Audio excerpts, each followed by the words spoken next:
vou apresentar o nosso convidado, Valdenor Barros Moraes Filho. Ele é licenciado em Letras pela Universidade de Brasília, com mestrado em Língua Inglesa e Literatura Inglesa e Norte-Americana pela Universidade de São Paulo e doutorado em Linguística também pela Universidade de São Paulo. Desenvolveu estágio pós-doutoral na Universidade de Ottawa, no Canadá. É professor titular da Universidade Federal de Uberlândia e diretor da Diretoria de Relações Internacionais e Interinstitucionais da UFO.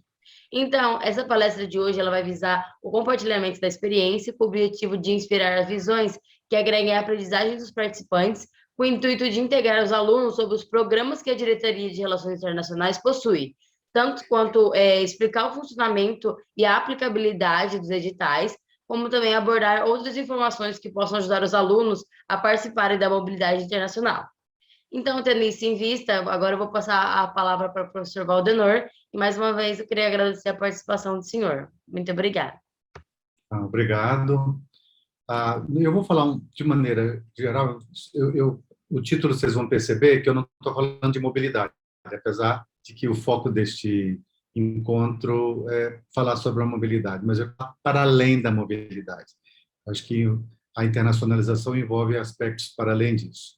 Mas, antes de tudo, quero agradecer a oportunidade que vocês me deram para falar sobre isso e espero que vocês aproveitem esse momento para se informar sobre as possibilidades de internacionalização e o que não ficar claro, vocês podem perguntar aqui ou enviar e-mail para a DRIC que nós atendemos, tá bom? Então, muito obrigado. Bem, a primeira questão que a gente deve conversar é sobre o conceito de internacionalização. Até para a gente se situar e para ter a ideia clara de que internacionalizar não é apenas mobilidade. Mobilidade é um dos aspectos da internacionalização.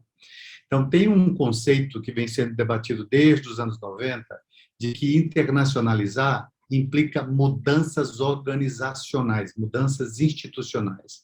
Vocês vão ver isso, eu espero, ao longo da apresentação, né? Que envolve desenvolvimento acadêmico, profissional, da equipe administrativa, de mobilidades, de atividades curriculares, etc. E tem como objetivo buscar a excelência da docência, da pesquisa e do processo de formação como um todo. Então, a internacionalização envolve algo muito mais complexo, envolve a instituição como um todo, né? A UFO se encontra nesse processo de desenvolvimento da sua internacionalização, apesar de que a UFO participa de ações de internacionalização há mais de 40 anos. Mas alguém pode perguntar, mas por que você diz que está desenvolvendo isso agora? Está desenvolvendo essa lógica de que a internacionalização é global, é articulada, né? Então, por exemplo, é necessário que você tenha técnicos que consigam se comunicar, escrever em inglês, atender telefones em inglês, receber um estrangeiro. É importante que você tenha corpo docente que consiga ministrar disciplina em língua estrangeira. É importante que você tenha corpo discente que dê conta de acompanhar a mobilidade, que domine língua estrangeira. Ou seja, tudo isso é muito complexo. E vocês sabem que, conhecendo os colegas da estrutura, que nós não estamos neste nível de complexidade da internacionalização. Nós estamos num movimento em busca desse nível, né? Então, nós tomamos como referência esses conceitos que eu mencionei desde 1990, que vêm sendo debatidos, e que consideram que a internacionalização envolve esses aspectos todos do currículo paralelo, para além da sala de aula, né? A estrutura de liderança da universidade, a infraestrutura para a internacionalização, normas e políticas institucionais, apoio técnico, para capacitação dos professores, uma grande rede de parceiros e mobilidade, né? Você veja que neste complexo a mobilidade é um dos elementos que compõe esse processo todo de internacionalização, tá? E a gente pode se perguntar, então, mas o que é internacionalizar? Para quê? Quem pode internacionalizar? E, de maneira geral, eu vou fazer só uma síntese aqui baseada nesses autores, né? Que o primeiro objetivo é qualificar a educação, é contribuir para a melhoria da formação e da contribuição da universidade para o progresso da ciência. Mas nós podemos dizer que um primeiro propósito dessa internacionalização é contribuir para a formação dos alunos. E contribuir para a formação dos alunos, preparando-os para atuar globalmente. né? Se você tem um currículo que é todo de Uberlândia, se todos são de Uberlândia, o professor é de Uberlândia, o aluno é de Uberlândia, tudo é de Uberlândia, estou usando um pouco do sotaque, um pouco jocoso, né? Sem abrir para o mundo, a formação pode não ser a mesma, né? Então, não significa dizer que você tem que ter professores de fora o tempo todo, não é isso que nós estamos dizendo. Nós estamos dizendo que a universidade, mesmo, ou ainda que localizada aqui fisicamente, ela tem que se abrir para o mundo. E essa conexão, ela pode ser feita de diversas maneiras, e pode ser feita muito através do currículo, né? Que deve focar não somente nas questões locais, regionais, nacionais, mas também nas questões globais. Então, isso é um grande desafio para a internacionalização. Então, a formação do aluno e o envolvimento do currículo, obviamente, nesse processo, não é? A internacionalização contribui para o perfil internacional da instituição, da visibilidade, faz com que a universidade seja mais atraente para os seus parceiros e para alunos de outras partes do mundo, né? Fortalece a pesquisa, porque a pesquisa deixa de ser local, isolada, para ser articulada, trabalhada em rede, né? Com parceiros não somente locais, como eu disse, locais, regionais, nacionais, mas internacionais, com temas que sejam pertinentes para a humanidade, para o desenvolvimento global, né? Então, além disso, essa questão da produção do conhecimento, hoje não se produz conhecimento isolado, né? O conhecimento tem que ser, ele tem que ter sentido, ele tem que contribuir para o desenvolvimento da humanidade, das sociedades. Ele tem que ser relevante, pertinente, articulado, né? Então, cada vez mais se sente a necessidade da universidade participar dessas redes internacionais, né? E, obviamente, que esses processos de internacionalização, que eu dei uma breve passada naquela imagem anterior, quer dizer, essa ação articulada de internacionalização na universidade vai contribuir para diversificar o conhecimento, para diversificar o corpo docente, para diversificar o corpo técnico, para diversificar o corpo de estudantes, etc. Então, internacionalizar tem implicações na própria qualidade do que se faz aqui, né? Tem pesquisadores, por exemplo, essa pesquisadora da Austrália, ela foca exatamente no desenvolvimento de currículos internacionais. E ela tem um estudo em que ela desenha o perfil desse aluno internacional. Quem é esse aluno internacional, né? O que se espera de um aluno que tenha formação internacional? Primeiro, que ele seja exposto a outras culturas, porque por meio da exposição às outras culturas, você vai se expor a outras línguas, a outros modos de fazer e de pensar, né? E isso, em tese, deve estimular o respeito pela diversidade linguística, cultural, etc. Tá? A habilidade do trabalho em diferentes contextos, né? Você imagina você aqui em Uberlândia trabalhando de maneira articulada com um jovem que está estudando disciplina ou conteúdo semelhante em Portugal, né? Outro contexto, outro universo, apesar de ser a mesma língua, é um contexto europeu de outras dificuldades, né? De outros desafios na formação. Uma outra questão que os autores colocam é essa necessidade de formar o jovem com perspectiva global, que seja capaz de compreender que está tudo articulado, né? E vocês que são da administração, eu acho que isso faz bastante parte das discussões das disciplinas e dos temas que vocês debatem, né? Que está tudo globalizado, tudo articulado, que uma modificação aqui tem impacto direto ali, né? E trazer esse conhecimento interdependente, né, para o desenvolvimento de competências como profissionais e como cidadão. A universidade ela tem, antes de tudo, o compromisso de formar cidadãos. Muitas vezes se preocupa muito com a formação técnica, os chamados hard skills, sabe tudo sobre administração, sabe tudo sobre práticas gerenciais, etc., e muitas vezes o cidadão dirigindo, ele joga a lata do refrigerante pela janela, né? Então, a universidade tem um compromisso de formar um profissional com competências locais, nacionais, regionais, que seja capaz de interagir nesse mundo complexo, mas também como cidadão, não só como profissional, né? Preocupado com as causas mundiais.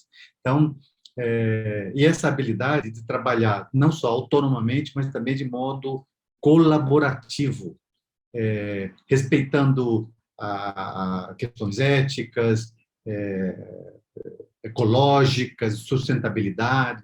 Então, se espera que este aluno com formação internacional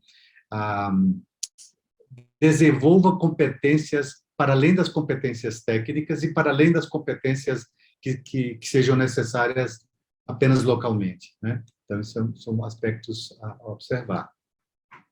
Então, e por que se espera, então, dessa universidade, o que se espera dessa educação superior que se internacionaliza? Primeiro, isso que eu mencionei há pouco, né, que seja capaz de produzir cidadãos e profissionais com perspectivas globais, que desenvolva a apreciação e o respeito por outras culturas, outras línguas, que consiga contribuir para o desenvolvimento das economias do conhecimento, de sociedade socialmente inclusivas, tolerantes, né? Que seja uma instituição que consiga contribuir para a solução de problemas não só locais, mas também globais, e que consiga cooperar com o resto do mundo, inclusive com as regiões emergentes. Isso talvez volte a aparecer na nossa conversa aqui, que é uma tendência, principalmente no que se refere à mobilidade, de olharmos para o norte, o hemisfério norte, né? E muitas vezes se esquece de olhar para o mundo emergente à nossa volta, né? Nesse contexto todo de internacionalização, surge, na verdade, se retoma esse conceito das soft skills. Eu mencionei há pouco o domínio das hard skills, né? Que é o que a universidade, de maneira geral, do modelo clássico, se preocupa. Ou seja, fazer com que o aluno domine as técnicas, o conhecimento, os conceitos, as referências que são fundamentais para a sua profissão. Mas neste contexto de internacionalização, e na verdade não só de internacionalização, nesse contexto que nós estamos vivendo, que envolve o domínio de tecnologias, a interação com pessoas, né, o trabalho colaborativo, demanda muito que se desenvolva o que nós chamamos de soft skills, que são essas habilidades das relações humanas, né? Que o profissional, além do domínio técnico qualificado, que ele desenvolva o autoconhecimento, que ele aprenda a lidar com as diferentes culturas. Como é que eu vou lidar com diferentes culturas se eu nunca interagi com o estrangeiro? Não tem aluno estrangeiro na universidade, eu não participo da mobilidade, né? Então, isso é importante que seja desenvolvido, né? Nesta lógica do profissional cidadão internacional. A questão da inteligência emocional, lidar com culturas diferentes, lidar com desafio, lidar com não, lidar com o problema emergente, é importante que se desenvolva não só o domínio técnico, tecnológico e o expertise na sua área, mas que se desenvolva também a habilidade de saber lidar com as crises que se apresentam, né? A flexibilidade, você caminha para um cargo dentro de uma empresa e é demandado que você desenvolva outras habilidades. Tem gente que tem grande dificuldade porque não foi preparado para isso. Às vezes é um excelente técnico, mas que tem uma dificuldade nestas relações. Agilidade, a capacitação para técnica, a gente já mencionou, a habilidade para comunicação, proatividade, é capaz de resolver problemas, consegue trabalhar com outras pessoas, é criativo, busca o equilíbrio dos grupos. Ou seja, são alguns elementos que caracterizam o que fazem parte deste perfil deste estudante internacional, né? Uma outra questão que é fundamental nesse processo é a proficiência linguística. Então, como que eu vou internacionalizar se eu não domino um outro idioma? Aí surge uma outra pergunta. Mas nós, quando vamos para o exterior, temos que aprender inglês, ou espanhol, ou francês, qualquer outro idioma. Mas eles, quando vêm para cá, nós é que temos que falar inglês com eles, porque eles não aprendem o português, etc. Esse debate de qual língua permeia o contexto internacional, ele vai e volta, mas é inegável o papel da língua inglesa como língua franca, a língua usada para a comunicação da ciência. E essa relação e esse papel de línguas francas vem mudando na história. Em algum momento, o latim era língua de comunicação, né? No domínio romano, etc. Os franceses, ou francês, era a língua chamada língua da literatura ou língua da diplomacia. Até antes da Segunda Guerra, no Brasil se ensinava francês nas escolas públicas muito mais do que o inglês. Na maioria das vezes, nem inglês se ensinava. A força cultural dominante era do francês. No movimento pós-guerra, com a questão principalmente ultimamente, com a questão dos mercados globais, o inglês se instala como a língua dominante, como a língua franca. Então, essa língua franca é a língua usada nas negociações do comércio e nas questões de internacionalização. Então, é necessário que a universidade, o jovem, o aluno, o técnico, em processo de formação internacional, desenvolva habilidades linguísticas. Qualquer que seja a língua, espanhol, francês, a depender das relações que você vai desenvolver. Se a parceria maior é com a França, certamente o francês será adequado. Se sua parceria maior é com a Espanha ou com países da América Latina, o espanhol muito mais que adequado. Mas se a relação é com o hemisfério norte, com a Europa toda desenvolveu legislação, né, que prioriza o inglês como língua de instrução. Então, em todos os países, desde de criança, o jovem desenvolve o seu idioma e o inglês no contexto acadêmico. Então, se você vai para o hemisfério norte, de maneira geral, excluindo alguns países como eu mencionei, a França e a Espanha, é o domínio do inglês. E o domínio do inglês num nível maior, né? Você veja que o sistema que é usado para avaliar a proficiência linguística é um pouco diferente do nosso que usamos aqui. Nós costumamos falar em domínio básico, intermediário, avançado, né? Os nossos parceiros internacionais se referem ao modelo europeu de referência linguística e expresso em letras e números. Então, se você é classificado como A1 ou A2, você está no nível bem iniciante ou básico. Se você é classificado como B1, B2, é esse nível mais de intermediário avançado. E o nível proficiente, perto do falante nativo, é esse nível C.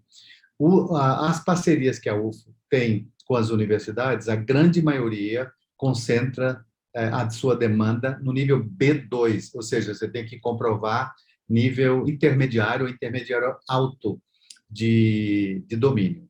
Se você pretende mestrado, doutorado, ou mesmo na graduação, o nível B2 é o nível mínimo aceito para que você concorra a essas bolsas, né? Tem um conceito de internacionalização do currículo e internacionalização em casa, que também nós estamos nos apropriando. É uma discussão que vem acontecendo desde os anos 2000, né? E a ideia é que se desenvolvam experiências de internacionalização e de interculturalidade dentro da própria universidade, de modo que todos estipar, né? Então, que esse processo de internacionalização não ocorra somente pela mobilidade de alguns, mas que ele ocorra por meio de um conjunto de ações desenvolvidas pela administração, pelas unidades acadêmicas, pelo curso, pelo estudante, pela comunidade como um todo, para que todos tenham a oportunidade de vivenciar ações de internacionalização.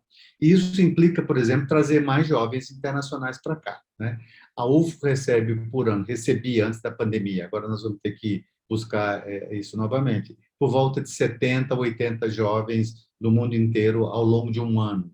Alguns por 15 dias, alguns que vêm por visitas rápidas, outros para estágio de 3 meses, outros por um semestre e outros ainda por cursos inteiros, como são os jovens do programa PEC-G, que são jovens que vêm para cursar o curso inteiro, numa parceria do Brasil com os países em desenvolvimento. Geralmente são jovens da África e da América Latina, né? Então, esse conceito de internacionalizar em casa é muito importante, absorvido institucionalmente. Por isso que no começo eu disse que a UFO, naquele conceito de que internacionalização é algo complexo e que envolve técnicos, docentes, discentes, infraestrutura, que é muito mais complexo, nós apresentamos, talvez, algumas sugestões de como um curso pode se internacionalizar.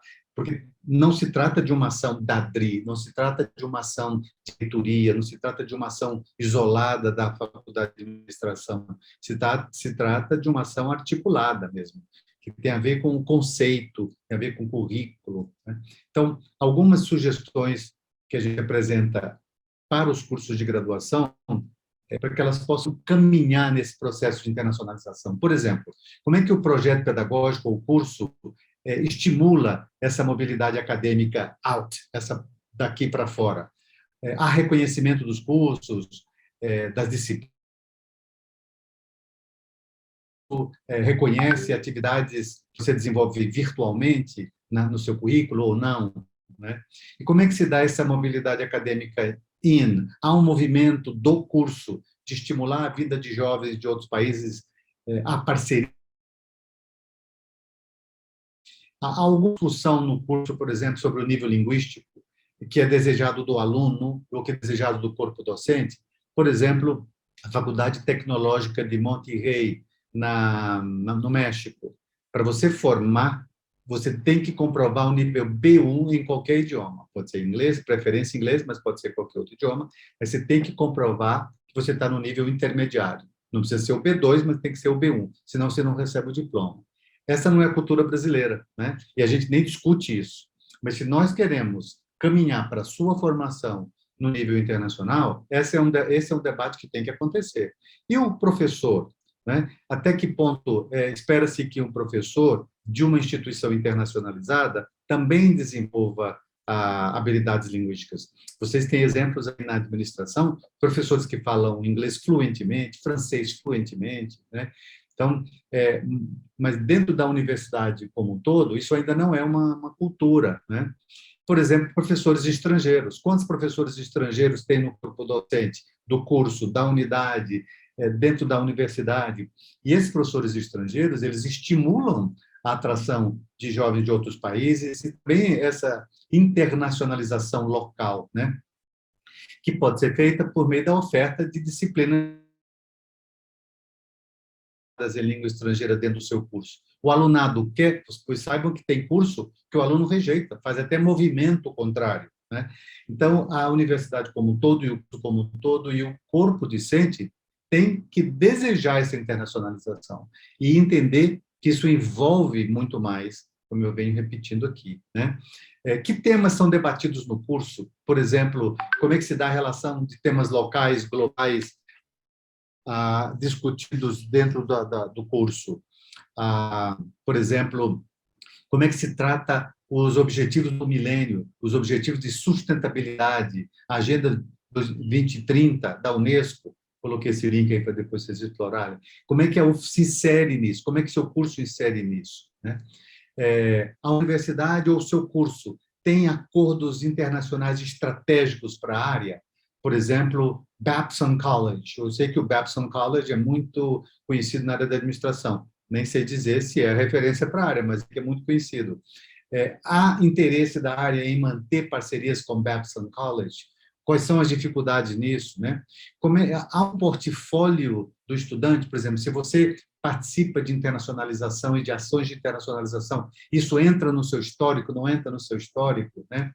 E os professores do seu curso participam de bancas de universidades estrangeiras? Não. Há acordos para dupla titulação, por exemplo, você pode ir para a Argentina, estudar 1 ano lá, ou 2 anos, e sair com um diploma argentino-brasileiro, por exemplo, né?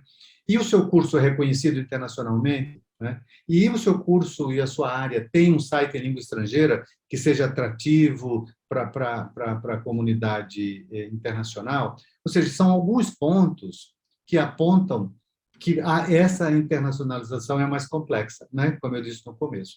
Eu só trouxe essa imagem aqui para vocês terem um primeiro contato, se ainda não tiveram, com esses objetivos do desenvolvimento sustentável, que são apresentados pela Unesco e que estão sendo apropriados por universidades no mundo inteiro como uma oportunidade de se inserir em temas globais, né? Por exemplo, como a erradicação da pobreza. Essa discussão sobre a erradicação da pobreza, ela pode ser feita localmente e ela pode ser feita internacionalmente, mas é um tema que une a humanidade. Então, esses temas estão bastante presentes na discussão dos currículos, dos cursos das universidades, que estão caminhando para esse processo de inserção global, né? A questão da agricultura sustentável.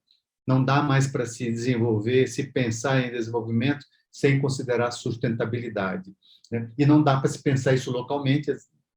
Vocês, eu acho que são muito mais dominam essa informação muito mais que nós. A Professor, questão só relacionada um segundo. O senhor Pois ainda não, está no primeiro slide? Não. pois não, desculpe. O senhor ainda está no primeiro slide? Não, eu estou mudando todos eles aqui. Eles não estão mudando para você? Não, acredito que não. Tenta Eu estou interromper. mudando todos eles. Você quer Para mim tentar? também não. Não tá mudando, não. Interrompe o compartilhamento e tenta de novo, eu acho que... Vou interromper. Vou de novo. Que pena, mas tudo bem. Depois eu compartilho, né? Agora ele não está me dando a opção. Vamos ver aqui. Só um segundo. Não. Se não der, você pode compartilhar por aí, não é? Ok, eu vou compartilhar só um segundo. Porque para mim não voltou. Na verdade, ela deu aquele momento e caiu, pelo jeito.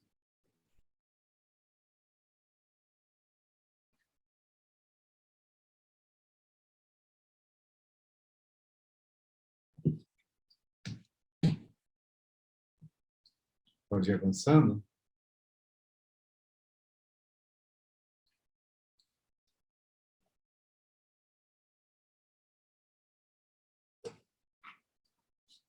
Então, ficou presa só na primeira? Foi?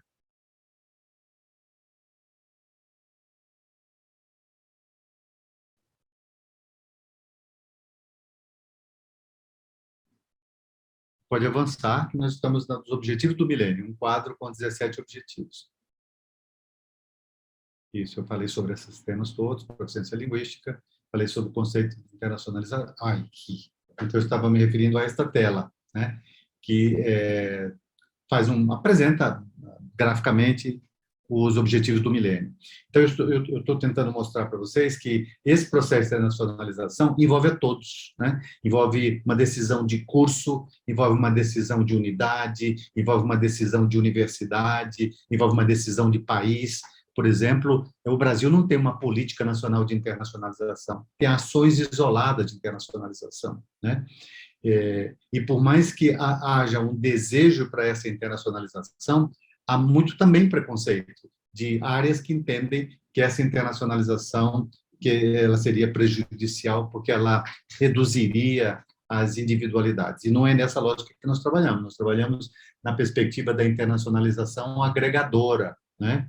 E uma internacionalização que ocorra horizontalmente, olhando para a América do Sul, olhando para a África, olhando também para o Hemisfério Norte, mas não somente para o Hemisfério Norte. Então, depois vocês podem explorar mais esses objetivos, né?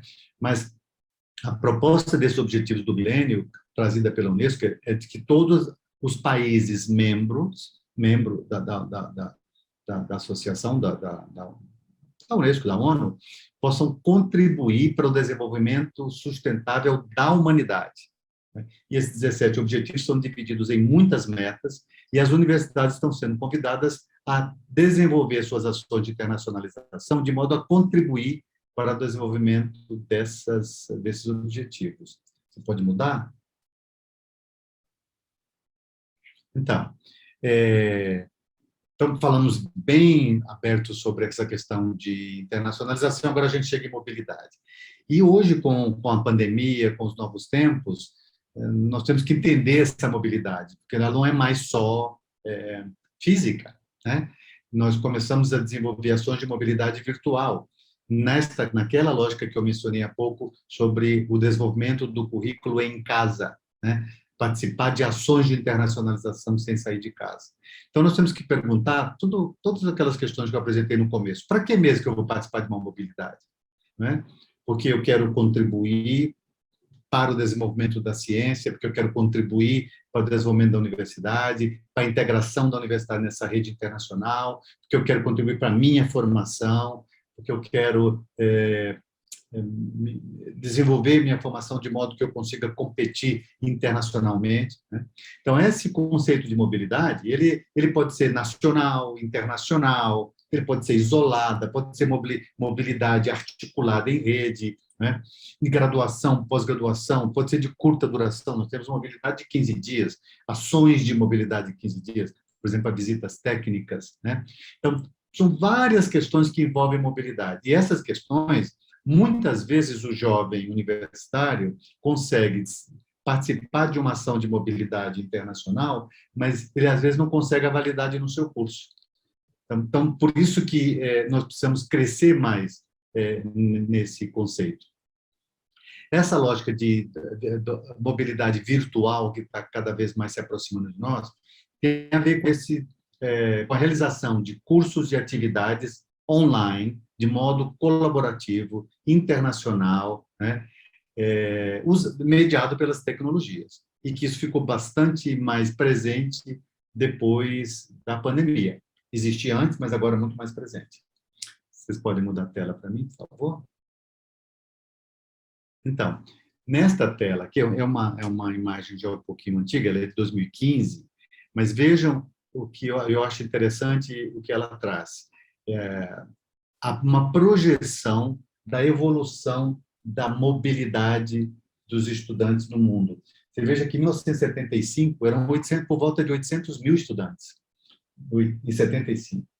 Em 1990, praticamente 15 anos depois, 1 milhão, 20 anos depois, vamos para 95, dobrou, né, de 800 para 1 milhão e 700. Né?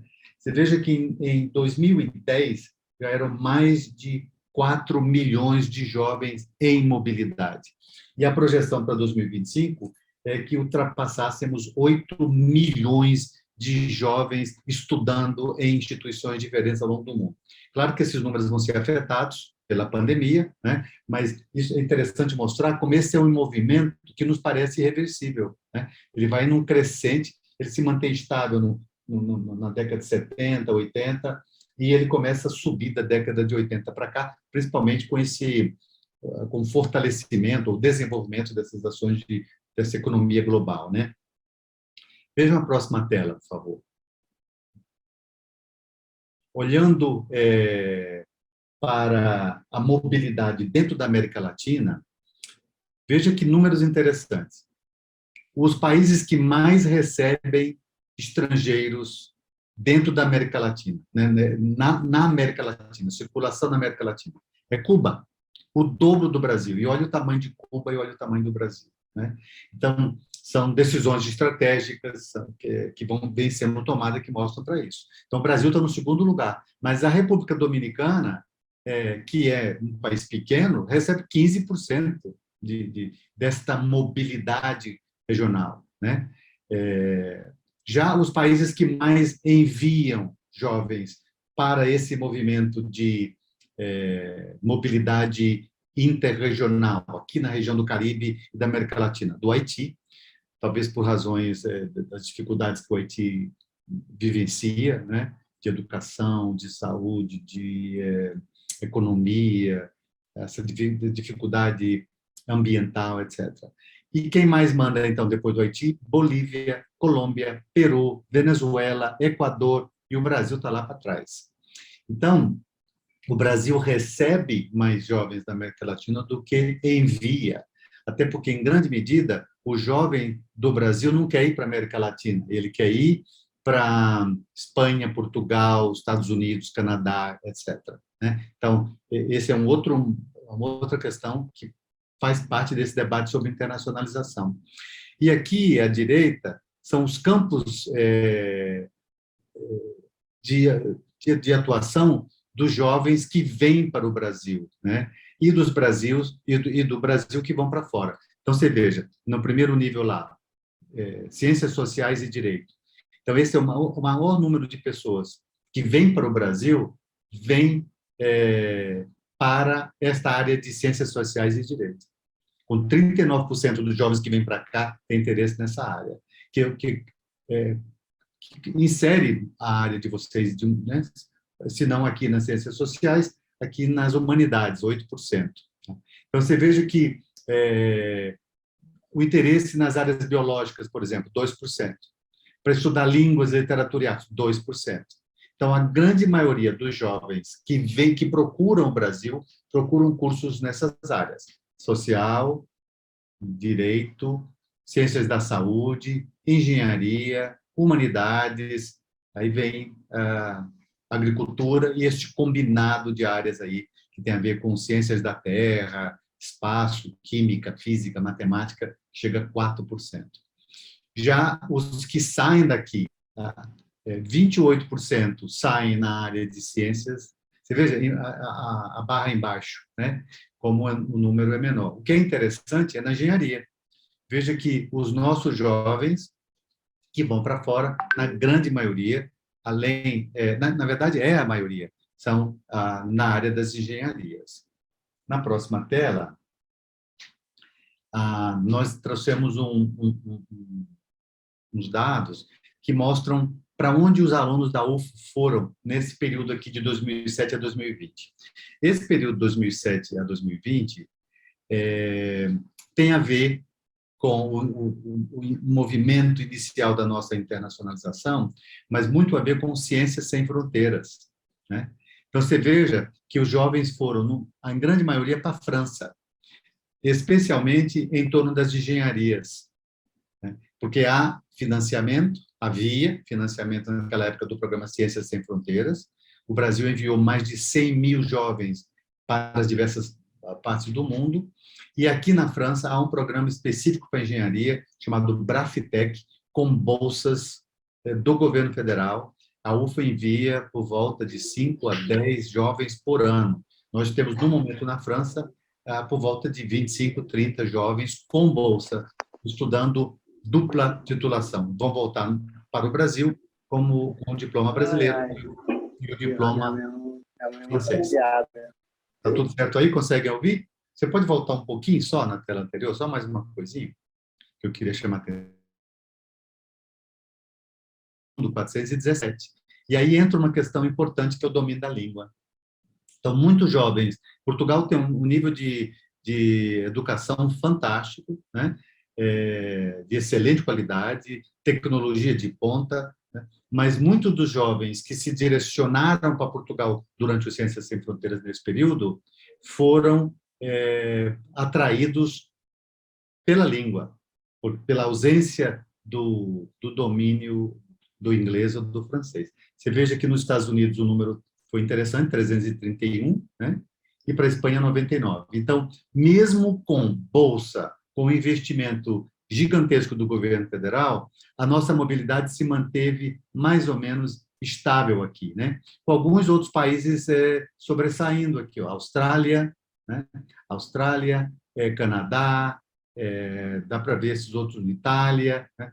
Agora, na América Latina, se você olhar da esquerda para a direita, nós vamos achar a Argentina, né?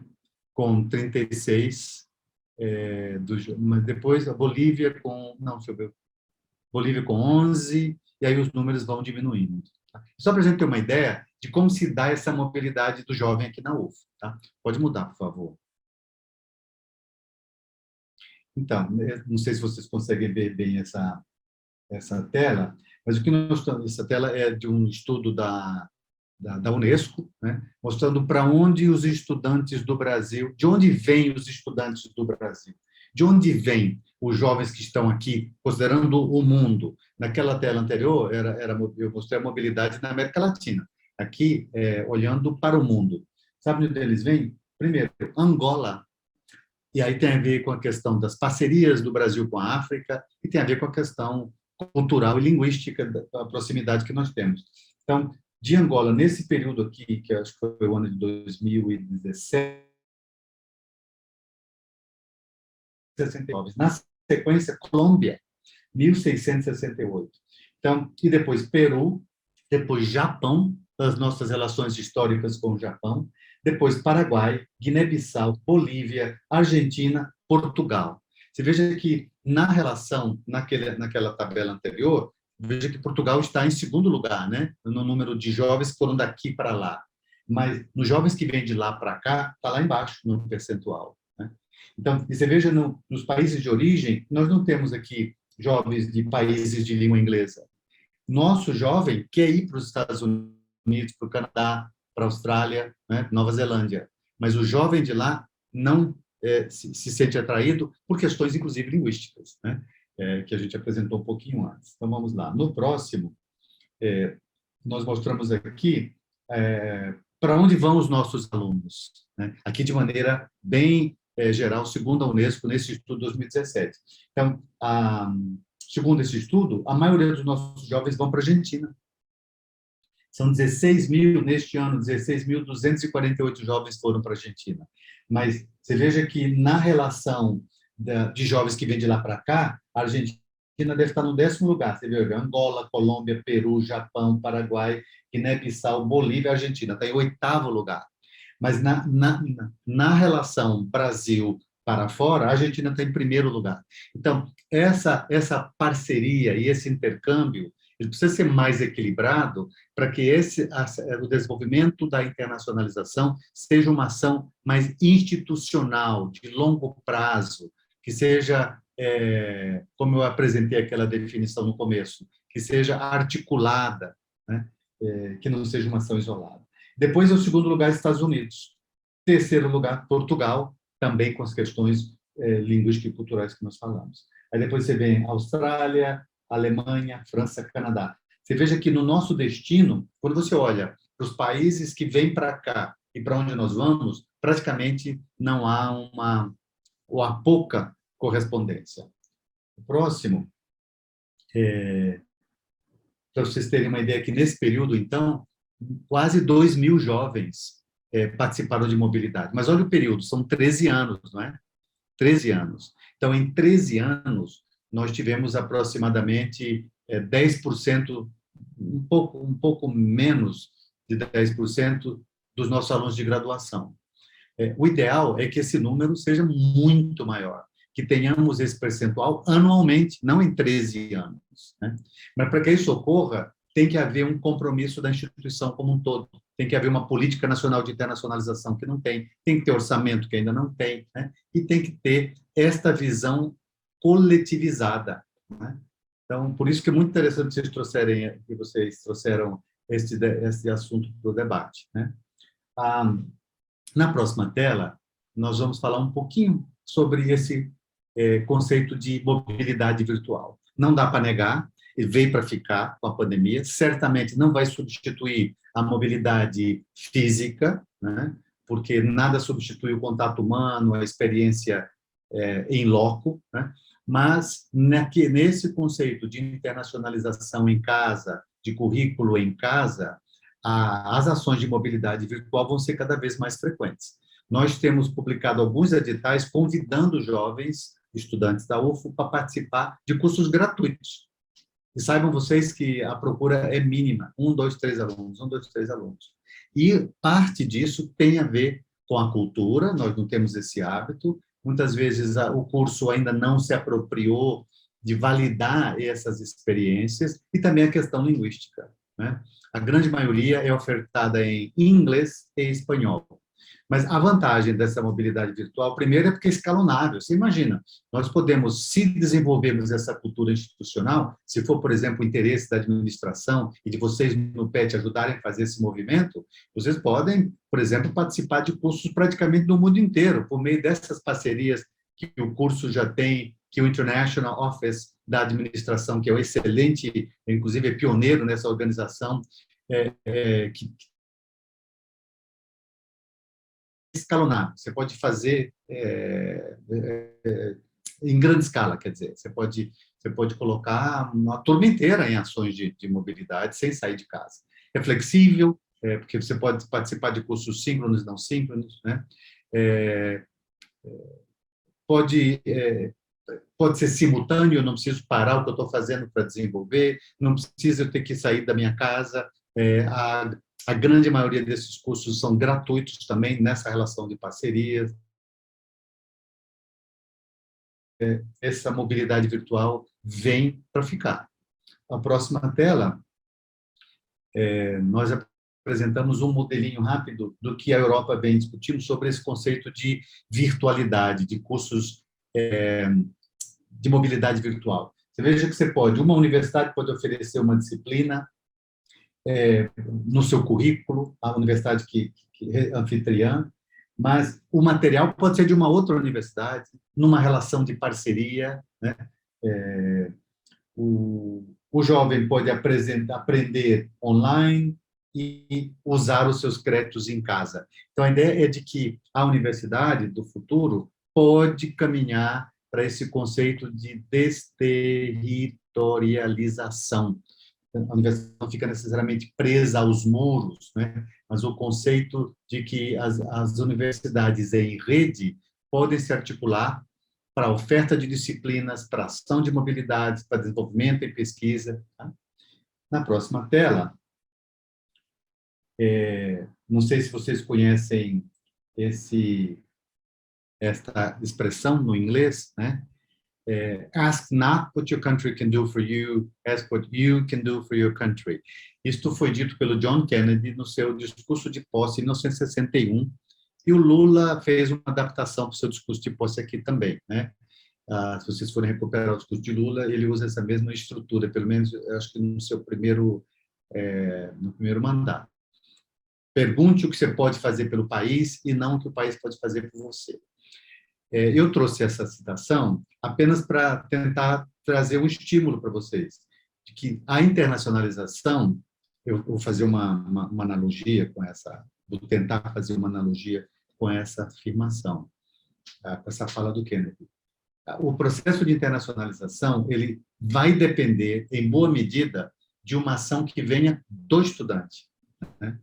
Até porque neste processo de internacionalização que eu mencionei, a UFO ainda está em caminho, assim como as universidades federais brasileiras. Isso não é privilégio da UFO. As universidades federais brasileiras estão em movimento, né? Exatamente por falta dessa política nacional, por uma falta de orçamento, por uma falta de definição de país para se movimentar para essa internacionalização. Então, é muito importante que você, jovem, desenvolva este autodirecionamento, né? O que eu posso fazer para esse processo de internacionalização? E não o que a UFO pode fazer, mas o que eu posso fazer junto. Então, eu só trouxe essa fala para tentar fazer esta a referência, porque eu entendo que é muito importante que o jovem se prepare para isso, porque às vezes as oportunidades aparecem e o jovem não está preparado porque não foi orientado, né? E eu acho que vocês no PET têm bastante esse papel de multiplicador, né, dessas informações. Na próxima lâmina, vocês vão ver aqui algumas etapas que envolvem a mobilidade de estudantes da UFO, né? Primeira coisa, tem bolsa UFO específica para você viajar com dinheiro UFO, dinheiro governamental? Não. E sim, existe para alguns programas que são financiados pelo governo federal, como o programa Marca, por exemplo. O que é o programa Marca? É um programa que leva jovens da agronomia e da engenharia mecânica para países da América Latina que são parceiros nossos. Então, esses jovens vão para esses países com bolsa da CAPES, com passagem, com bolsa de apoio local, e esses jovens se formam sem perder tempo. Eles não se formam nos dois países, mas se você ficar um ano na Argentina, quando voltar para cá, todas as disciplinas são validadas. Por quê? Porque o curso daqui validou o curso de lá e vice-versa, por meio de um processo de acreditação, de validação dos currículos. Então, isso se iniciou num dado momento e o MEC parou e não mais retomou. Então, por enquanto, apenas esses 2 cursos. E tem o Braftec, que eu mencionei há pouco, que envolve alunos de engenharia na França. Mas tem mais algumas ações que não envolvem Bolsa do Brasil, mas que envolvem um apoio da Universidade Parceira. Eu vou mencionar logo na sequência. Mas veja antes. Primeiro, você tem que conhecer, então tem que ler os editais, visitar o site, saber que tipo de mobilidade você quer fazer. Você está interessado em fazer uma mobilidade virtual, fazer disciplinas sem sair de casa, né? E tentar fazer a validação dessas disciplinas no seu currículo, ou se você quer ficar 3 meses, 4 meses fora, ou se você busca fazer uma mobilidade de dupla titulação. Nós não temos ainda experiência com a dupla titulação na área de administração, mas isso pode ser construído, né? Primeiramente, a decisão do que você quer fazer. A segunda etapa é você tem um processo seletivo, e muitas vezes o jovem esquece disso. A UFO adotou o que se chama edital de credenciamento. Então, se você quer ser validado para participar de uma atividade de mobilidade, tem que se submeter ao edital de credenciamento que a DRI publica todo ano. Tivemos a dificuldade da pandemia, mas vamos publicar um edital em breve. Esse edital sai nos próximos dias. Esse edital de credenciamento, você é convidado a participar e, de acordo com aquela avaliação, você vai ser elencado. Havendo oferta de vagas para a universidade parceira, os alunos melhor selecionados são automaticamente aqueles que vão ser indicados para as universidades parceiras. Então, tem que passar por esse processo. Depois que passa pelo processo, a UFO divulga as diversas instituições parceiras e as vagas, e você vai se inscrever para essas instituições, né? A matrícula na UFO tem que ser regulamentada, você não pode sair sem ter sua matrícula regularizada, porque se você não tiver matriculado como aluno em mobilidade, você não consegue aproveitar os seus créditos e terá o seu CRA prejudicado. Então, tem que entender quais são essas normas, conversar com o coordenador ou conversar com a DRI para entender que se trata de um processo que envolve planejamento. Você não pode dizer, por exemplo, eu quero sair para mobilidade mês que vem, impossível, né? A não ser que você vá por conta própria, e mesmo assim que você vai precisar do apoio, da aprovação do colegiado, da liberação da DRI, da matrícula na Prograde em mobilidade. Então, há um planejamento. Então, no mínimo 1 ano, que você tem não só que se planejar para a saída, mas para desenvolver as habilidades linguísticas, né? O visto, para conseguir o visto de alguns países, qualquer país, você precisa do visto de estudante. Em alguns países é muito mais difícil do que para outros. Você vai conseguir esse visto tendo passado por esse processo inteirinho, a documentação da UFO e da universidade parceira, que diz que ele aceita, que você vai para lá para estudar. Então, de posse dessa documentação, é que você consegue até as embaixadas e gerar esse visto. Você veja como tem várias etapas, né? Aí começa a preparar para viajar. Preparar para viajar não é arrumar a mala. Arrumar a mala é o que você faz na última etapa. Preparar para viajar é conhecer o currículo da universidade para onde você vai, conhecer um pouco da cultura, se preparar linguisticamente, né? Saber onde você vai morar, saber como é que é a questão climática, né? Saber para questões culturais mesmo, dependendo para o país onde você vai, você não abraça as pessoas, não fica abraçando e beijando, tem espaços culturais que precisam ser respeitados, né? E aí você vai, certamente, chegando lá, se apresenta, começa os estudos, vai certamente tirar boas notas, né? Que você está representando não só a si mesmo, ao seu curso, mas a UF e ao país, é uma universidade pública, né? E aí você vai retornar à UF. Quando retorna à UF, tem toda uma burocracia de novo. Tem que formalizar o seu registro, solicitar a validação das disciplinas, né? Então, você veja que eu não estou apresentando para vocês acharem que é muito complexo, não. Eu estou apresentando com todo esse detalhe para demonstrar a necessidade de planejamento, porque tudo isso é muito bem programado, a DRI tem todo esse roteiro definido, as unidades sabem como validar a participação do estudante, então isso já está desenhado, mas é importante e é fundamental esse planejamento, né? Então, uma síntese na próxima tela, só para vocês, parece muito simplesinho, né? Quer ver, é bem simples. Candidato, prepara para a mobilidade, faça a mobilidade e conclua a mobilidade. Então, assim, em linhas gerais é muito simples, mas quando a gente detalha esse processo é que você vê que o processo de candidatura tem edital, tem data, tem parâmetros, né? E que essa preparação para a mobilidade é muito mais que arrumar mala, e que durante a mobilidade você não vai só fazer disciplina, você vai ter atividades culturais, você vai se inserir naquele país, na língua e na cultura daquele país. E quando volta, toda a documentação precisa ser finalizada para poder validar. Tá? Então, agora talvez eu chegue num pedacinho que interessa um pouco mais. Nós temos alguns programas que estão, que decorrem das nossas parcerias, e esses programas trazem apoios que não são do orçamento UFO, mas são apoios decorrentes da parceria. Por exemplo, a ULP é a Associação de Universidades de Língua Portuguesa. Essa Associação de Universidades de Língua Portuguesa é composta por universidades da Ásia, da África, da Europa, da América Latina, que falam português. Então, Brasil, Angola, Moçambique, Cabo Verde, Portugal, e a Ásia, etc. Então, se você for selecionado, se inscrever, passar pelo processo de credenciamento e for aceito por uma universidade da língua portuguesa, você tem que pagar a sua passagem. Não tem outra alternativa. A passagem é do próprio estudante. Mas chegando lá, você terá assegurado apoio para hospedagem e alimentação. Mas isso é feito pela universidade local. Mas por que a universidade local faria isso? Porque o jovem que vier de lá para o Brasil, que nos escolher, também terá direito a apoio de alimentação e hospedagem. Então, quando ele chega aqui, ele passa a ter direito a um apoio da PROAI, apoio à Bolsa Alimentação, à Bolsa Hospedagem.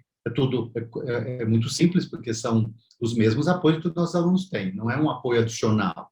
Mas só que quando você chega lá, você vai ter o apoio que o aluno da universidade de lá tem. E o jovem que vem para cá vai ter o apoio que a universidade daqui tem. Então, é um orçamento indireto. Quer dizer, não tem... você não recebe um dinheiro da UFO para ir para a Universidade Portuguesa, mas, sendo aceito pela Universidade Portuguesa, ela vai lhe apoiar, porque nós apoiaremos o aluno dela. E esse modelo de contrapartida cruzada vai acontecer também com o Bracol. O Bracol é um acordo Brasil-Colômbia, pois nós recebemos mais jovens da Colômbia do que os nossos brasileiros vão para lá. Só que essa parceria é equilibrada. Então, nós aceitamos receber 10 jovens da Colômbia e do México durante o ano. Isso significa dizer que nós podemos mandar para a Colômbia e para o México 10 jovens da UF. Então, são essas bolsas invisíveis que vocês podem se apropriar delas. Por exemplo, tem alguma instituição na Colômbia, e aí você tem que ver quais são as universidades parceiras, aí tem que ver isso no edital da DRI, quais são as universidades parceiras.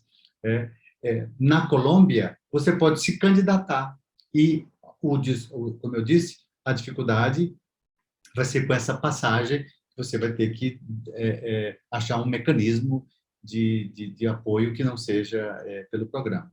O Braftec eu já mencionei bastante, que é esse com a França. O Bramex é com o México, é a mesma lógica do Bracol. Tá? No Braftec é tudo pago. Você tem passagem, seguro, hospedagem, alimentação. Tem uma bolsa do governo brasileiro para você ficar 1 a 2 anos na França.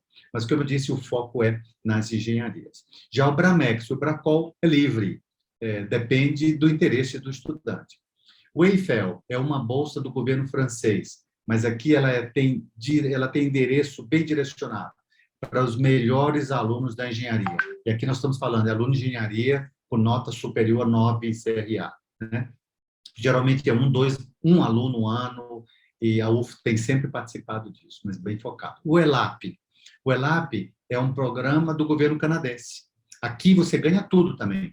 Transporte, a bolsa para viver no Canadá. Só que para você ser escolhido pelo ELAP, você tem que ter notas altas, você tem que ter um bom currículo, um bom histórico, tem que dominar inglês ou francês, né? E tem que se candidatar com antecedência. E a regra estabelece o quê? Que você só pode se candidatar aqui para a universidade parceira da UF.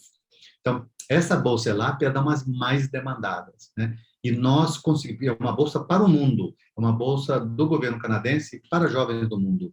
E a UF consegue enviar muitos jovens para o ELAP, todo ano. Nossos alunos são muito bem selecionados. Então, a outra Ibero-Americana são bolsas do Santander para Espanha e Portugal, e até mesmo para países da América Latina. Elas foram suspensas agora, neste ano, pela UF, devido à pandemia, né? Do ano passado para este ano, mas elas vão ser retomadas, né? E tem, nesta lógica também, um programa Botim, que está vinculado com o Santander, que tem um edital bastante específico para o desenvolvimento de experiência de gestão pública, né?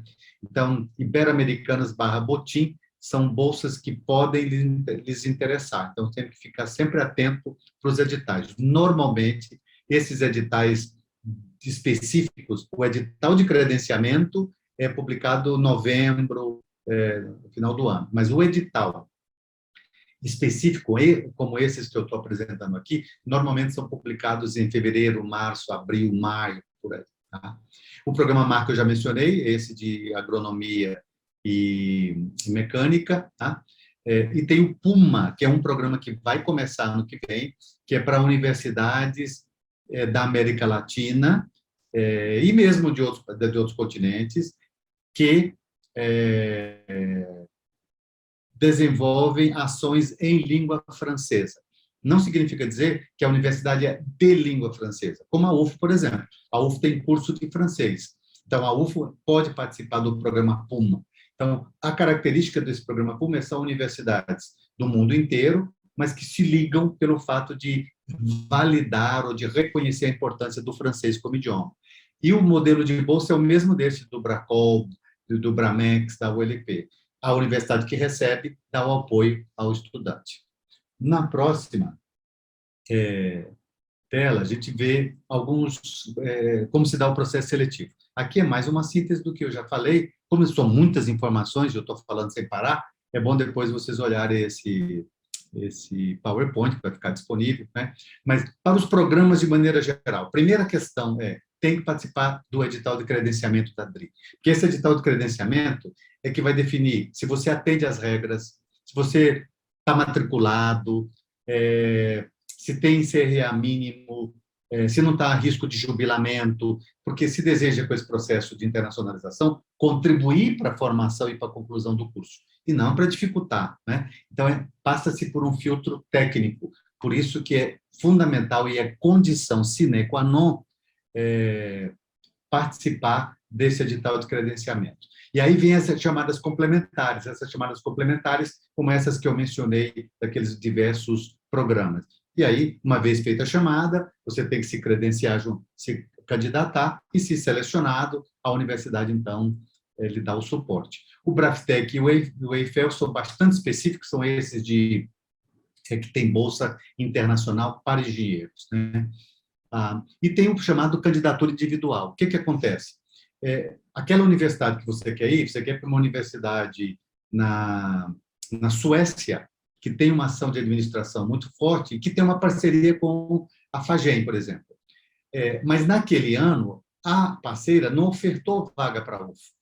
Ela é parceira, mas não ofertou vaga para a UF. Mas você escreveu, se comunicou com o professor e você conseguiu ser aceito para ficar 4 meses lá, 1 ano que seja. Então, você foi aceito por uma universidade parceira que não está no edital complementar. Então, neste caso, você consegue, com o apoio da DRI, a validação do colegiado, participar de uma ação de mobilidade. Mas essa candidatura aqui é sem bolsa. Tá? Essas candidaturas individuais são todas sem bolsa. Tá? Dentro da DRI, nós temos um grupo de... acho que pulou, tem uma... Deixa eu ver. Pode passar a próxima, por gentileza. Instituições parceiras. Sim. É porque a imagem... as imagens aqui se perderam. Mas, neste link, você tem a relação das universidades parceiras. Você vai lá e procura país, e dentro deste link, você tem acesso às universidades parceiras. Então, pode passar, por favor? Então, aqui são só imagens mostrando os diversos países da América do Norte, que vocês não estão conseguindo ver, também na América do Sul, América Central, né? A Europa, a imagem deu certo. É só esse tipo de imagem mostrando onde nós temos parcerias. Por exemplo, aqui, ó, Finlândia, tem parceria, inclusive, com a administração, né? Suécia, Alemanha, França, Espanha, Portugal, Hungria, Rússia, Itália. Então, o jovem, por isso que eu disse, me remeti àquela frase do Kennedy, você tem que buscar, você tem que... O que eu posso fazer por mim mesmo? O que eu posso fazer para me internacionalizar, para contribuir para a minha formação? O que eu posso fazer para contribuir para a internacionalização do meu curso? Né? Então, é nessa lógica. Então, vocês podem buscar, essas coisas estão todas disponíveis. A Europa, depois tem a Ásia também está com essa imagem, né? Nós temos na Ásia, com a Coreia e com a China, né? Mas a questão da China tem a ver com a língua, então nem sempre as disciplinas, assim como nós, né, não temos ainda a cultura de oferta de disciplinas em inglês, na China esse está em desenvolvimento. Então, a China só aceita, obviamente, claro, se você falar mandarim, né? Mas nós só conseguimos enviar estudantes nesta relação com o inglês. Na próxima tela. Então, este são várias das nossas mídias sociais. Esse projeto ProINT é um projeto que envolve jovens estudantes dos diversos cursos da UFO, que atuam numa lógica do PET, que nem um PET de vocês, é o chamado PET institucional, internacionalização. Então, os jovens envolvidos aqui, eles nos ajudam na divulgação, fazem reflexão sobre internacionalização, dão informação aos jovens, recebem os jovens estrangeiros, levam os jovens estrangeiros na Polícia Federal para regularizar. Então, são várias ações de internacionalização que são desenvolvidas por jovens de diversos cursos. Eu não sei se tem hoje algum aluno da administração lá, mas eu tenho a impressão que neste momento não. Mas são todos muito bem-vindos. E nós abrimos um edital de seleção agora durante a pandemia e ninguém se candidatou. Então, nós vamos abrir um outro edital e todos os jovens aqui recebem bolsas PET, né, para participar dessas ações de internacionalização. E, na sequência, a gente finaliza essa primeira... Foi um pouco corrido para a gente poder conversar, caso seja possível, tirar dúvidas, etc.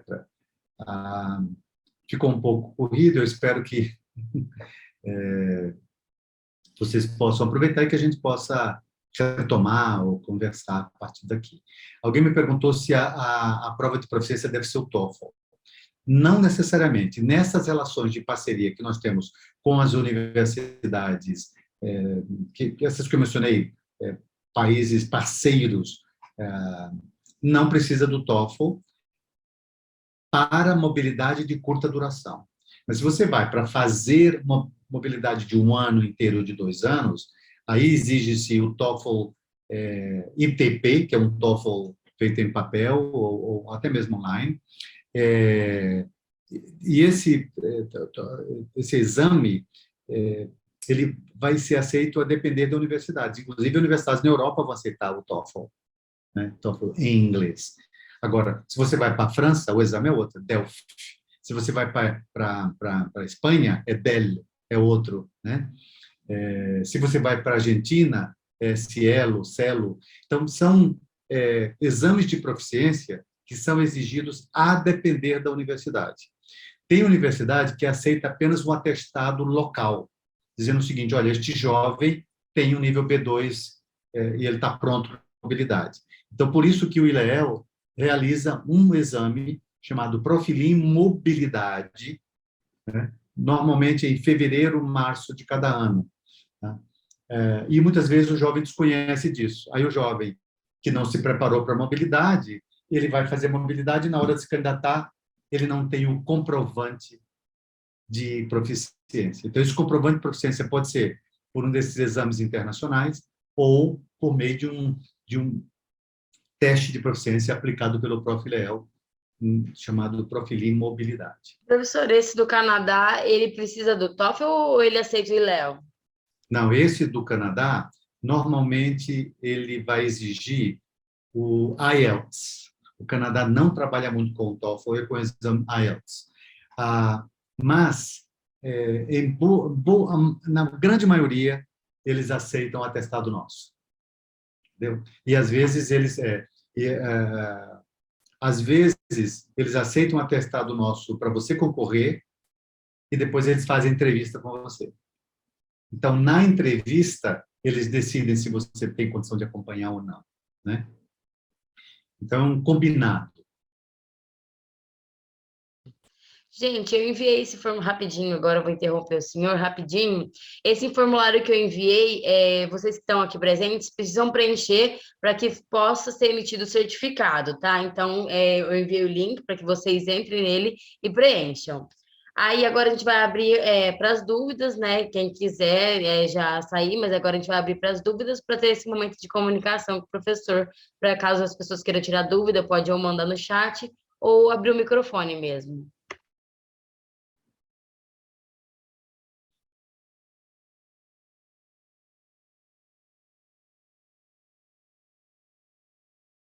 Será que eu desanimei? Não é o propósito. O propósito é mostrar que precisa se planejar e que tem complexidades, né?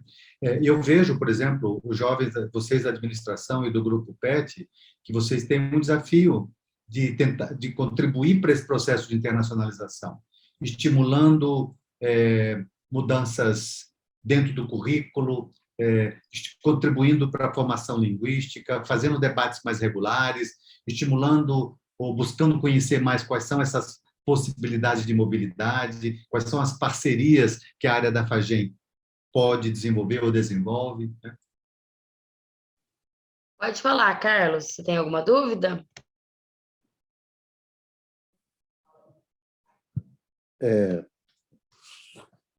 Boa noite, professor.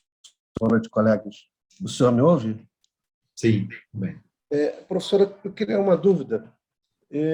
Eu tenho uma dúvida. Eu estou estudando alguns processos de seleção para doutorado. E o meu projeto ele envolveria um período na Alemanha. Eu já entrei no site do DAAD e já selecionei algumas instituições que oferecem bolsas, o fellowship de 1 ano para doutorandos. Como é que funciona esse processo, no caso, com a instituição UFO? Isso é feito através do Departamento de Relações Internacionais ou através do colegiado da FAGEM? Excelente sua pergunta, porque essas ações de mobilidade que a UFO vem desenvolvendo e que eu relatei aqui, são todas direcionadas para a graduação.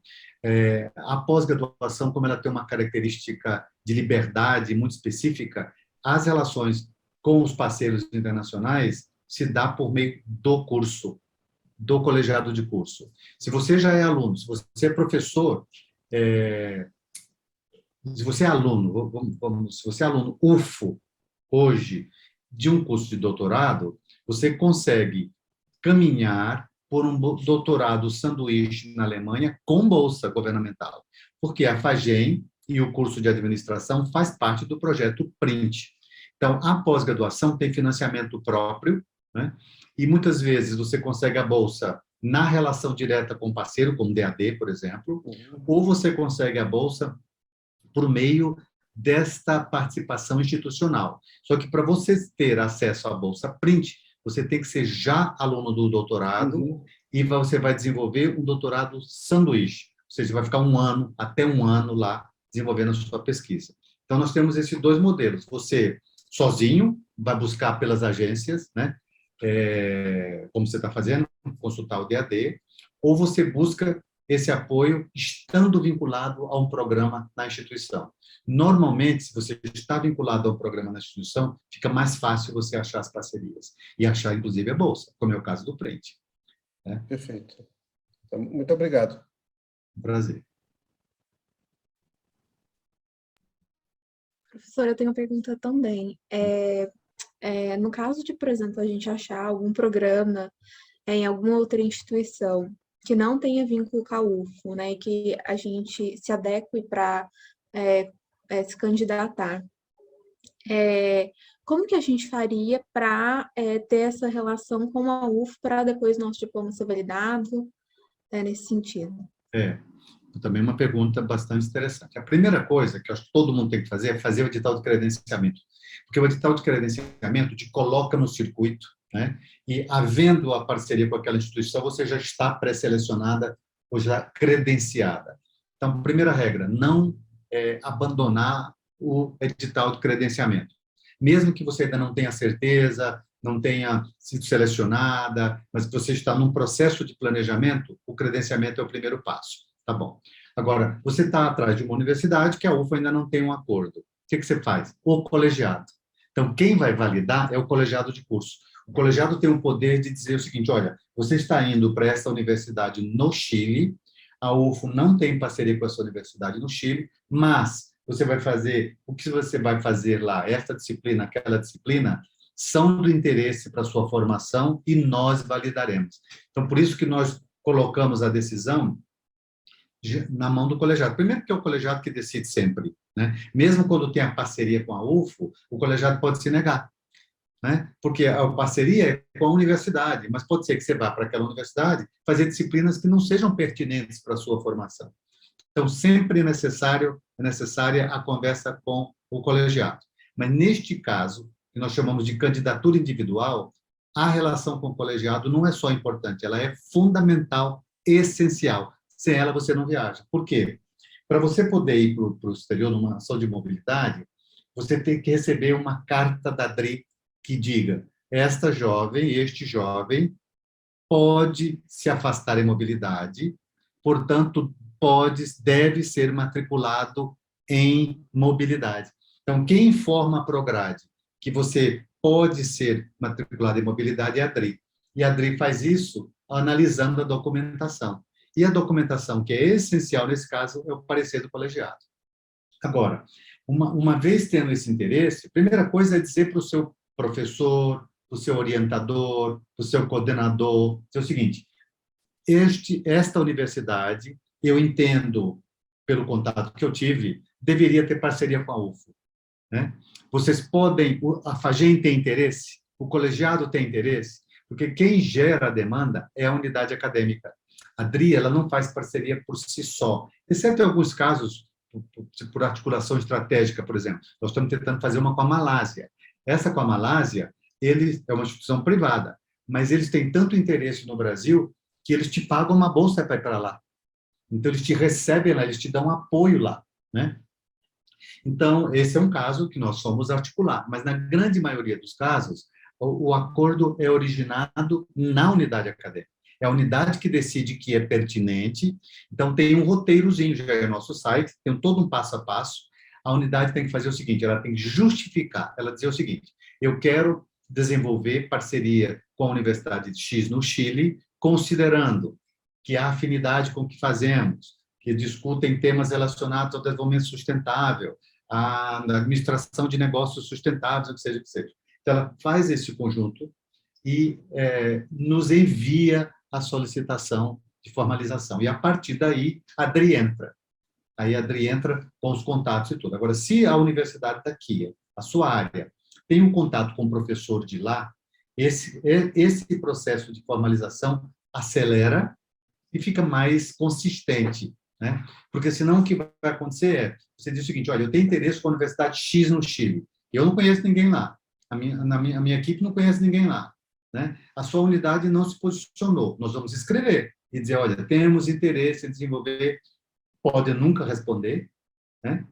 Ou podem querer fazer apenas um acordo genérico, mas se alguém da sua área que trabalha com marketing, que tem um contato com alguém que trabalha com marketing lá na Universidade do Chile. Aí vocês começam a articular essa conversa. Então, você viu que não foi uma resposta curta. É porque o caminho primeiro é o colegiado. O colegiado tem que entender a sua proposta. Você submete ao colegiado, né? E o colegiado vai dizer, olha, é pertinente, não é pertinente. E, a partir daí, você pode desencadear as duas coisas. Não só a sua liberação para fazer as disciplinas lá, como também a validação do que você fizer lá, porque se você for com um plano de trabalho prévio, está tudo certo. A questão é que o jovem chega lá e aí ele fala, não, eu não quero fazer isso, eu vou fazer aquilo, aí não dá, porque trata-se de uma decisão de currículo que é articulada, né? E a terceira coisa é solicitar que seja feito um acordo, né? Que a universidade considere desenvolver o acordo. Tá bom? Parece que você congelou para mim, está me ouvindo? Muito Bem, tem obrigada, uma pergunta. professor. Tem uma. Estou te ouvindo, né? Ok, mas deu certo? A resposta te atende? Sim, com certeza. Muito obrigada. Então, a pergunta de um colega aqui é: o edital que irá determinar se a mobilidade será de 6 meses ou de um ano, não é o edital de credenciamento, é o edital complementar. E, normalmente, o edital complementar é desenhado a partir das regras do jogo. Por exemplo, o Braftec é o mínimo de um ano. Você pode ficar 2 anos e sair com duplo diploma, naquele caso de engenharia, né? O Marca, normalmente 6 meses, você pode ficar um ano, depende da parceria com a universidade. A ULP normalmente é um semestre, mas também você pode ficar um. Então, tudo depende de como é publicado o edital, sim, mas de como que a universidade parceira decide isso, entendeu? O ELAP, por exemplo, ELAP é um ano, ele já vem com um ano, né? O Ibero-Americano, um semestre. Então, eu posso te afirmar que a maioria é para curta duração, para um semestre. É o aluno que irá montar grade na universidade de fora, aí é que corre o risco. O ideal é que você monte essa grade junto com o seu coordenador, porque a possibilidade de validar tudo que você fizer aumenta exponencialmente. Se você escolhe livremente, você corre o risco de nada ser aceito, de ser interessante para a sua formação, se abrir o horizonte, mas não vai necessariamente manter a sua formatura no mesmo período. Às vezes você precisa de um pouco mais de tempo para validar. Tem gente que nem se preocupa muito com o apoio com a validação das disciplinas, porque entende que o processo de mobilidade em si é rico o suficiente para justificar você formar 6 meses depois. Tá? Tem gente que quer fazer as duas coisas juntas. Então, para fazer as duas coisas juntas, tem que articular com o coordenador de curso. Não é com a DRI. A DRI vai só... No final das contas, a DRI vai publicar os editais, vai articular com as universidades, desenvolver essa rede de parceiros e vai lhe dar a carta dizendo, pode matricular. O coordenador de curso não pode fazer isso, não pode lhe autorizar a matricular na mobilidade internacional.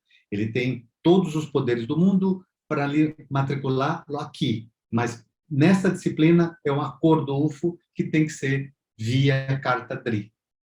Quem, na verdade, matricula é a coordenação, mas ela precisa dessa carta DRI para dizer que você foi aceito, está dentro das regras, e a DRI que vai monitorar esse seu movimento.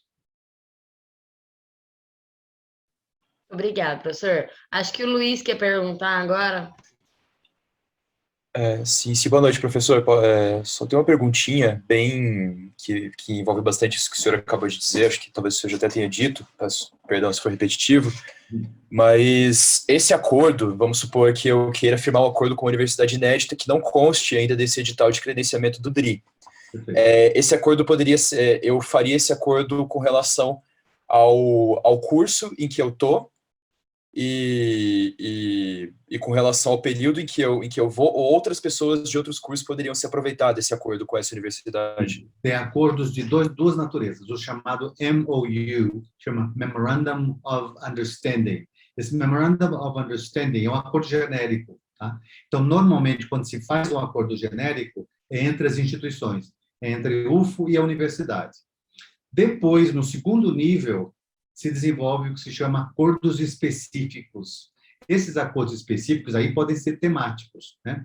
Agora, depende muito, porque esse acordo ele tem que brotar na unidade acadêmica. Então, vamos lá. Você é professor de sei lá, administração de pequenos negócios, esse é o seu foco, né? Então, você tem uma parceria, ou desenvolve uma parceria com uma universidade na Espanha, que tem esse foco em pequenos negócios. Então, você já pode caminhar para um acordo específico, porque não tem um acordo genérico ainda, então você pode fazer um acordo específico para desenvolver ações de gestão de pequenos negócios. Então, os modelos são flexíveis, mas normalmente o modelo geral é UFO, Universidade Parceira. E este acordo normalmente é suficiente para permitir a mobilidade. Às vezes, não, né? Por exemplo, nós temos com a Universidade de Coimbra o acordo genérico, Mas Coimbra oferece vagas de mobilidade para alguns cursos, para direito, para psicologia, né? Então, a Coimbra não abre vaga para todos os seus cursos, vai abrir vagas para aqueles cursos que têm mais afinidade conosco. Então, por isso que é uma fórmula que se compõe, tá? Acordo geral e acordos específicos. Para começar, você pode, se tem histórico de parceria, pode ser pelo específico, mas normalmente se começa pelo genérico. Entendi, professor. Respondi? Sim, sim, sim. É só mais uma perguntinha também nessa direção. Lá no site da DRI tem também o link em que a gente coloca, né, o curso em que a gente está matriculado, e a gente tem ali uma lista das universidades parceiras que têm acordos de cooperação com aquele curso específico. Perfeito. Então, não é via de regra que todas essas universidades que constam dessa lista vão aceitar alunos de mobilidade da UFO ali no campus deles, certo? Isso, exatamente isso. Então, e normalmente, quando a gente abre esses editais complementares, é porque a nossa equipe, que é de 3 pessoas, a nossa equipe que faz essa ação de mobilidade, na verdade, as pessoas que fazem a mobilidade são só 2. Elas ligam, entram em contato com cada uma das universidades parceiras. E nós pedimos que elas nos ofereçam as vagas que eles vão liberar naquele ano para quais cursos. Então, elas vão me dizer, tem ano que eles me mandam uma lista de 10 cursos, 2 vagas por curso. Tem ano que elas vão liberar 3 cursos. Então, depende muito de como a universidade localmente se organiza, tá? Então, às vezes, no edital, não consta vaga para aquele curso. Por exemplo, você quer fazer administração na Universidade do Porto, que é uma universidade excelente, parceira nossa de longas datas, né? Aí não tem administração. Aí o que você vai fazer? Vai escrever para eles. Sou membro dessa universidade, há um acordo genérico, eu gostaria de participar de mobilidade, vocês não disponibilizaram vaga, entendeu? Como faço para participar? E aí pode ser que a universidade te abra, fala, não, mande o seu documento que nós vamos avaliar. Então, aí você foi aceito por um curso que nem consta no edital. Mas aí, por que você seria aceito? Porque nós temos o princípio da mobilidade, da autogestão, de você poder cavar esta vaga, né? Ou em uma universidade parceira ou uma universidade não parceira. Então, a gente não limita, né? Só que a força da instituição é que vai abrir o canal para você. Então, a UF não tem um programa de bolsa, não vai pagar a tua passagem, mas a UF vai viabilizar. Vai primeiro abrir o canal, permitiu, por você ser aluno nosso, e por a gente ter acordo com o Porto, que você fizesse a conexão. 1. 2, vai permitir que você, ao viajar, sua matrícula seja assegurada. Tá vendo? E vai permitir, de acordo com o que você articular com o seu curso, que, ao voltar, as disciplinas sejam todas validadas. Então, é a institucionalidade que assegura esse movimento. Professor, uma dúvida que assim, eu sempre tive, e é uma coisa bem na prática mesmo. Por exemplo, você foi aceito, tá indo, pegou a passagem, tá indo para o país, né? Aí você chega lá, tem alguém para te receber lá, para te orientar o que você deve ser feito? Sim, normalmente não tem uma regra, sabe? Porque depende muito de como a universidade se organiza. Mas, normalmente, vou te dar o nosso exemplo. O aluno que vem para cá, ele recebe um e-mail dizendo quando que ele tem que se apresentar, onde que ele tem que ir, datas, endereços, tem que ir na polícia. Então, ele recebe toda uma orientação do que fazer. Nós temos, inclusive, um manualzinho em inglês que a gente oferece para esses jovens. Nós, no passado, íamos até o aeroporto buscar. Hoje, a gente não faz mais, principalmente depois do Uber, e porque a universidade não tem mais essa infraestrutura como tinha antes. Então, não tem motorista suficiente, não tem orçamento, não tem um carro.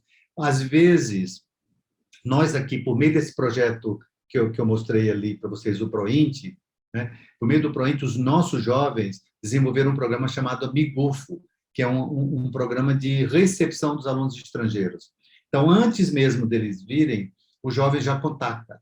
Fala, olha, eu vou ser o seu ponto de contato, você precisa de ajuda. Então, começamos uma conversa com o jovem. E, às vezes, o jovem vai buscar do aeroporto com o carro dele, se tiver. Entendeu? Então, se cria uma relação mais personalizada. Em outros países, eles mandam um roteiro. Você vai chegar na rodoviária, você vai procurar aqui e ali, porque você já vai ter que ir com a indicação de hospedagem e tudo, principalmente nesses programas Bracol, Bramex e tudo mais, né? É um pouco assustador para o jovem que nunca saiu de casa, não é isso? Mas hoje, com tanta tecnologia, com o WhatsApp, com tudo mais, por isso que é bom sempre ter uma reservazinha. Porque, às vezes o jovem fala, mas eu não tenho pai rico, não tenho dinheiro familiar, né? Mas se você considerar que você recebe uma bolsa de R$ 400, e se você se programar e conseguir economizar 50%, que é muito, mas vamos supor que você guarde R$ 200 todo mês. Em um ano você tem quase R$ 3.000, 2.000 e poucos, né? Então, tem jovem que vai até a DRI, que participa da seleção, que consegue se organizar somente com o dinheiro da sua bolsa, né? E vai com uma reservazinha. Essa reservazinha é para você pegar um Uber, dê um desencontro, você conseguir na primeira noite ficar no hotel, né? Mas essa reserva é muito mais uma reserva psicológica que você tem que ter, né? Mas, como eu mencionei, que se trata de um processo de preparação, você não vai às cegas. Senão você vai procurar a DRI, vai dizer, olha, ninguém me responde, eu não tenho contato. Todo mundo que vai já vai com uma orientação, com endereços, com referências, com quem procurar, com telefone, com e-mail. Você manda e-mail. Então, já tem uma cultura, né? Tanto é que eu nunca ouvi dizer de alguém que ficou desesperado, que quando chegou não tinha suporte. Nunca chegou para mim na DRI, eu já estou na DRI há 5 anos, né?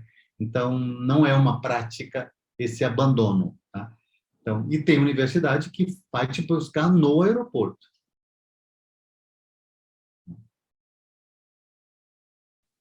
Obrigada, professor. Professor, Tá.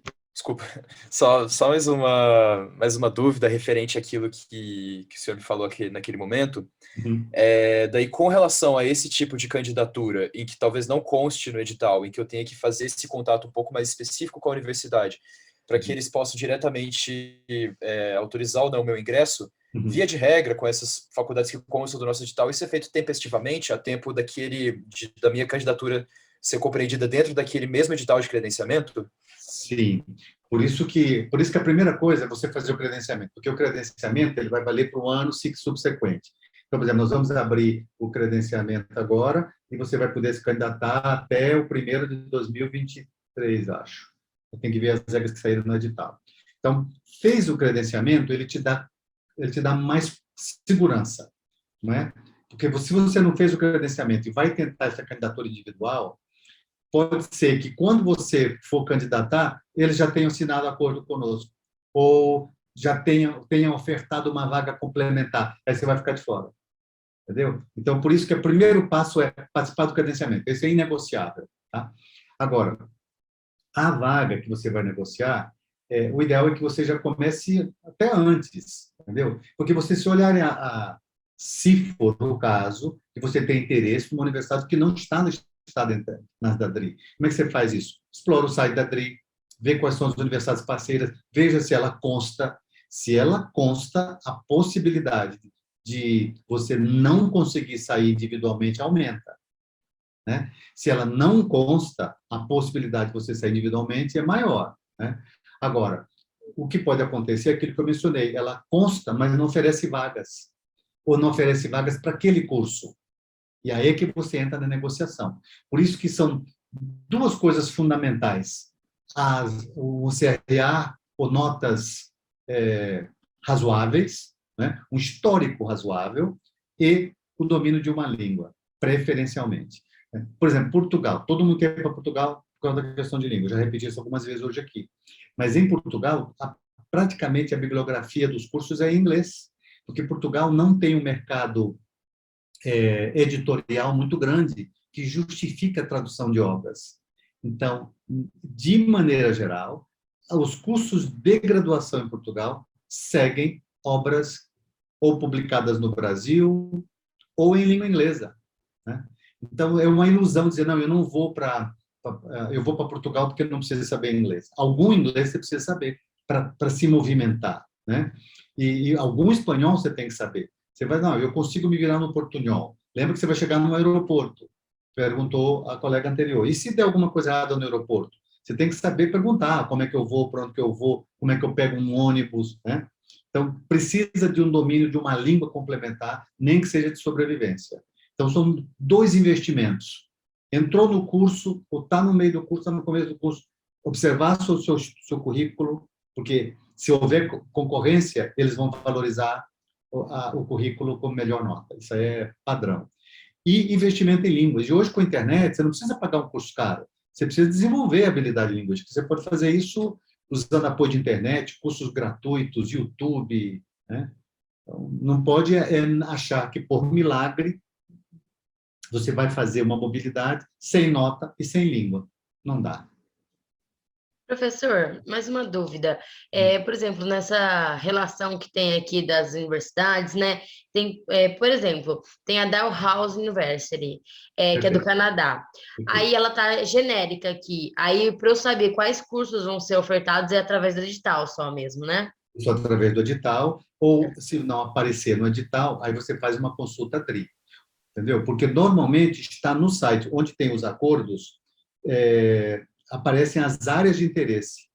Tem que ver se isso está no site. Se não tiver, deveria estar, né? Então, você entra no nosso site, procura lá, está lá, Dalhousie. Então, tem que dizer áreas de interesse ou cursos cobertos, né? Esse acordo com a Dalhousie, ele é genérico, mas ele foi feito muito em cima da odontologia, que a nossa odontologia aqui é top e a deles também. Então, foi uma conexão iniciada pela odontologia. E se mantém aberto por causa do ELAP, porque eles também aceitam alunos nossos do ELAP. Então, por exemplo, vamos supor que você quer se candidatar para o ELAP, para a área de administração. Dalhousie é interessante. Então, você começa a olhar no site, ver se tem um curso de administração, vai ter um contato, aí você escreve, sou aluno do... E aí é que entra o apoio do professor, entendeu? O professor tutor, o orientador, pode ajudar nisso, né? A pensar a carta, a articular essa sua busca, né? Porque você sozinha, você não vai ter mais dificuldade, né? E a DRI não consegue apoiar nessas ações individuais, porque é uma equipe muito pequena e a gente consegue fazer isso em bloco pelos editais. Mas você imagina, não temos essa possibilidade humana de fazer esses contatos um a um. Mas, por exemplo, você tentou Dalhousie, faltou apoio, não conseguiu resolver, aí você nos contacta. Olha, tentei apoio com Dalhousie, gostaria de fazer isso, aquilo, outro, e a gente se responde. Tá?